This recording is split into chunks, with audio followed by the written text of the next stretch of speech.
think you can spot a fake friend when they betray you. But the most damaging fake friends never stab you in the back.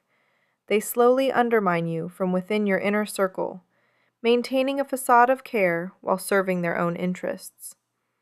These patterns aren't dramatic betrayals. They're subtle behaviors that genuine psychological research shows can be more harmful to your mental health than outright enemies. Because at least enemies are honest about their intentions.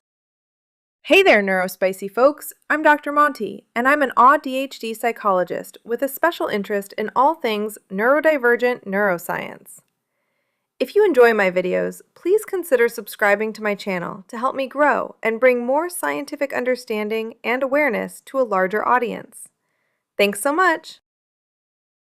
Fake friendship proves psychologically harmful because it hijacks the same neural reward systems that genuine connection activates, but delivers none of the actual benefits. When someone texts you, your brain's reward pathways anticipate social connection. When someone remembers your birthday or tags you in a post, your brain processes this as social belonging, whether that person genuinely cares about you or is simply performing care for their own benefit. This is why fake friends are so much harder to identify than fake romantic partners. In romance, we have cultural scripts for recognizing manipulation, love bombing, hot and cold behavior, future faking. But friendship operates in a different psychological space. We expect less, forgive more, and have fewer clear boundaries. The result is that fake friends can operate for years in our lives, slowly eroding our self-worth and social confidence, while we blame ourselves for feeling unsatisfied with the relationship. Most pop psychology approaches this topic as a simple identification problem. Spot the red flags, cut them out, move on. But that misses the deeper psychological reality. Dunbar's 1992 research on primate social groups, later confirmed in his 2016 study published in Current Biology, suggests humans can maintain about 150 stable social relationships, with approximately 15 close friends and only about 5 truly intimate friendships at the core. When fake friends occupy those precious slots, they don't just waste our time, they actively prevent us from forming the genuine connections our brains are wired to seek. The opportunity cost is enormous, but largely invisible until it's too late. Think of authentic friendship as a psychological bank account, where both people make regular deposits of attention, empathy, and support, building compound interest over time. Fake friendship operates more like a payday loan. It provides immediate social gratification, but at an exploitative rate, leaving you worse off in the long term. The difference emerges most clearly in how people handle availability and emotional support. Genuine friends operate on what psychologists call communal norms. They help because they care about your well-being without keeping score. Fake friends operate on exchange norms. Every interaction is essentially a business transaction. Research by Margaret Clark at Yale suggests that in genuine friendships, people show increased concern for helping their friend, even at personal cost. Fake friends show this concern only when they anticipate getting something back. You can observe this pattern in when someone contacts you. Notice whether they reach out randomly just to check in, or whether contact consistently precedes a request for a favor, emotional support, or social access. In a 2018 study published in Social Networks, researchers analyzed digital communication patterns and found that in healthy friendships, people initiate contact without a specific agenda about 60% of the time.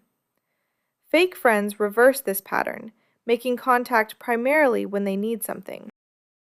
The response to your successes reveals another crucial difference. When genuine friends hear about your achievements, neuroimaging studies by Mauricio Delgado at Rutgers show increased activity in reward and empathy regions of their brains. Fake friends show a different pattern, heightened activity in areas associated with social comparison and threat processing. The behavioral manifestation isn't dramatic eye-rolling, it's more like emotional dampening. They respond to your good news with lukewarm enthusiasm, quickly pivot the conversation back to themselves, or offer backhanded congratulations that somehow make you feel smaller. "Oh, you got promoted? That's great. I guess the bar isn't as high as I thought at your company." The sting comes not from obvious hostility, but from the absence of genuine celebration. How they handle emotional intimacy provides another window into their true nature. Healthy friendships involve what psychologists call reciprocal self-disclosure. You share personal information gradually, and the other person matches your level of vulnerability. Fake friends violate this in two ways. They either share nothing real about themselves, maintaining a performative surface, or they dump their emotional chaos on you without regard for your capacity or consent. Arthur Aaron's research on relationship development shows that genuine friends naturally calibrate their emotional demands based on social cues and explicit communication.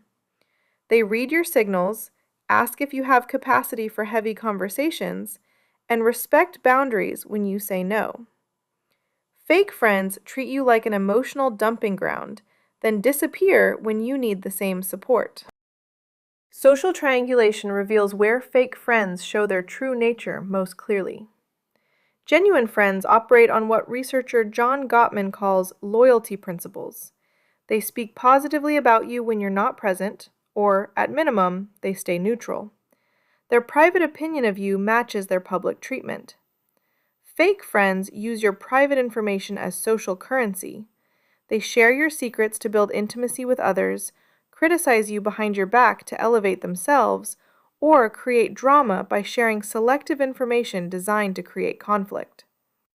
Neuroimaging research by Matthew Lieberman at UCLA shows that social gossip activates reward circuits in the brain, making it genuinely pleasurable for some people. For fake friends, your private life becomes their entertainment. The pattern extends to their availability during difficult times. Genuine friends show what psychologists call responsive caregiving. They notice when you're struggling, even when you haven't explicitly asked for help. They're emotionally attuned to your state and respond accordingly. Fake friends show up for the Instagram-worthy moments, but vanish during the messy, unsexy difficulties. They're present for your birthday party, but absent when you're going through a breakup. Available for fun weekend plans, but unreachable when you need help moving. The pattern reveals their true motivation.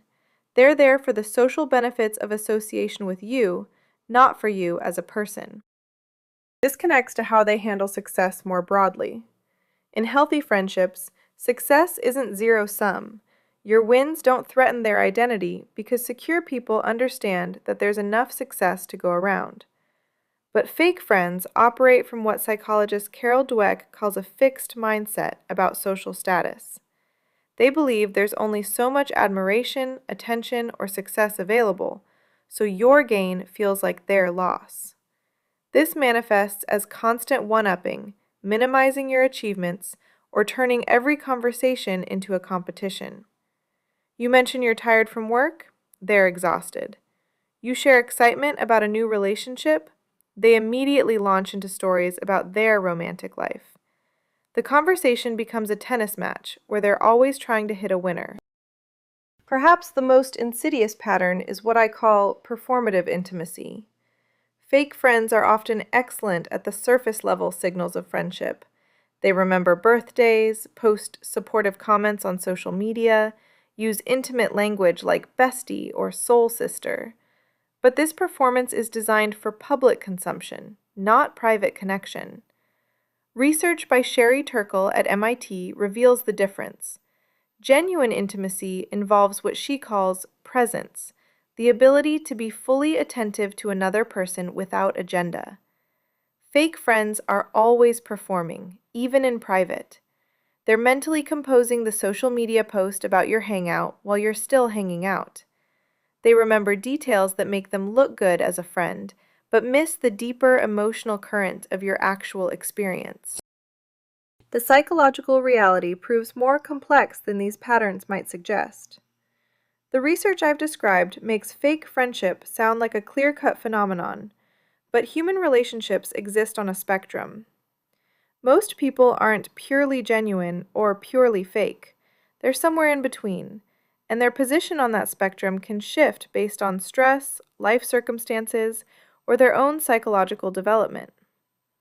Consider what psychologists call situational friendship. Relationships that are genuine within a specific context, but don't translate beyond it. Your work friend who's genuinely supportive about professional challenges, but never makes time to see you outside the office.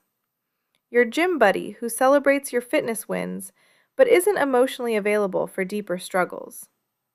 Are these fake friendships or just limited ones? The research suggests it's more complex than a simple binary. A 2021 study by Jeffrey Hall and colleagues at University of Kansas found that context-specific friendships can be psychologically healthy as long as both people understand and accept the boundaries. The problem arises when there's a mismatch in expectations, when one person believes the relationship is deeper than it actually is. There's also the complication of what researchers call friendship maintenance costs. Even genuine friends sometimes exhibit behaviors that look fake when they're overwhelmed, depressed, or going through major life transitions. Someone might become temporarily unavailable or self-focused during a divorce, job loss, or family crisis. The key difference is pattern versus episode. Fake friends consistently show these behaviors across time and context. Genuine friends show them temporarily during specific stressors. The neurodivergent experience adds another layer of complexity.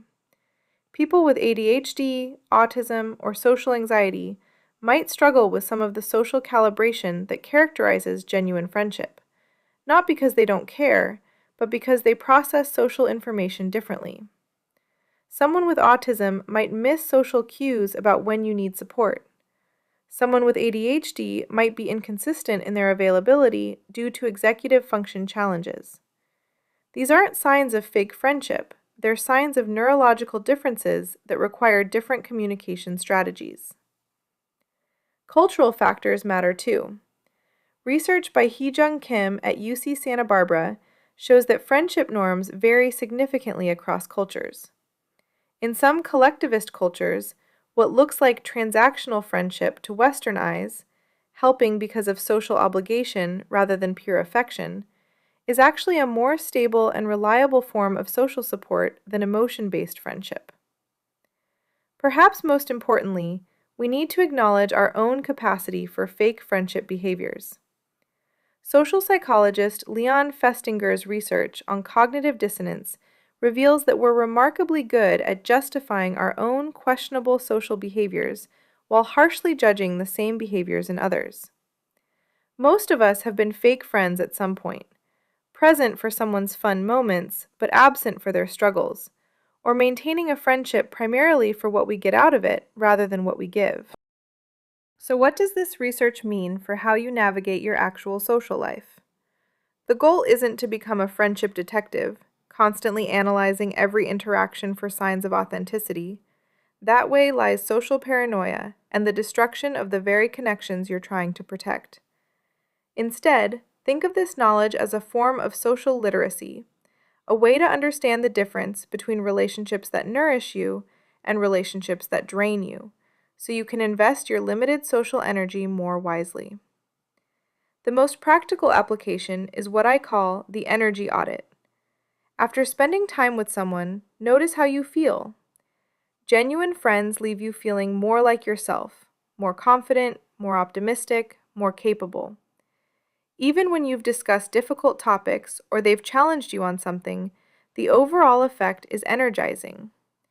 Fake friends leave you feeling diminished, anxious, or emotionally depleted, even after positive interactions. This isn't about expecting friends to be constantly uplifting or never having conflicts. Genuine friends can absolutely have difficult conversations, call you out on your behavior, or go through rough patches that temporarily drain your energy. The difference is the long-term trajectory. Over months and years, do you feel like this person makes you a better version of yourself or a smaller one? The second practical application is boundary setting based on revealed patterns rather than stated intentions. Pay attention to what people do consistently over time, not what they say they'll do or what they claim to value.